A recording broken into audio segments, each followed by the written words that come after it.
आपण बघत आहात आवाज कसमादेचा।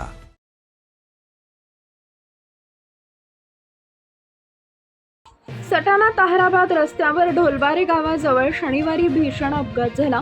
अवैधरित्या दारूची वाहतूक करणारी एक इनोव्हा कार भरधाव वेगात असताना चालकाचं नियंत्रण सुटल्यानं रस्त्याच्या कडेला पलटी झाली। प्रत्यक्षदर्शींच्या माहितीनुसार वाहनानं सलग 2 ते 3 पलट्या घेतल्यानं परिसरात एकच खळबळ उडाली। अपघाताची माहिती मिळताच पोलीस निरीक्षक योगेश पाटील यांच्या मार्गदर्शनाखाली पोलीस उपनिरीक्षक अमोल सूर्यवंशी, गोपनीय शाखेचे जितेंद्र बोरसे, पोलीस हवालदार योगेश पवार, पोलीस कर्मचारी अजय साबळे, स्वप्नील तोटे यांनी तातडीनं घटनास्थळी धाव घेतली। अपघातग्रस्त वाहनाची पाहणी केली असता त्यामध्ये मोठ्या प्रमाणात दारूचा साठा आढळून आला।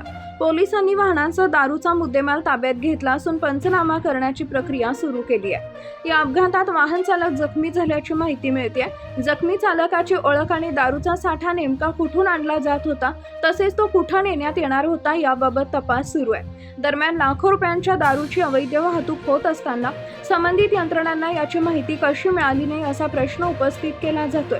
विशेषतः उत्पादन शुल्क विभागाच्या कार्यपद्धतीवर नागरिकांकडून प्रश्नचिन्ह उपस्थित केले जात असून या प्रकरणाची सखोल चौकशी करण्याची मागणी होतीये। पोलिसांनी वाहन जप्त करून पुढील तपास सुरू केला असून अवैध दारू वाहतुकीच्या साखळीचा उलगडा होण्याची शक्यता व्यक्त केली जाते।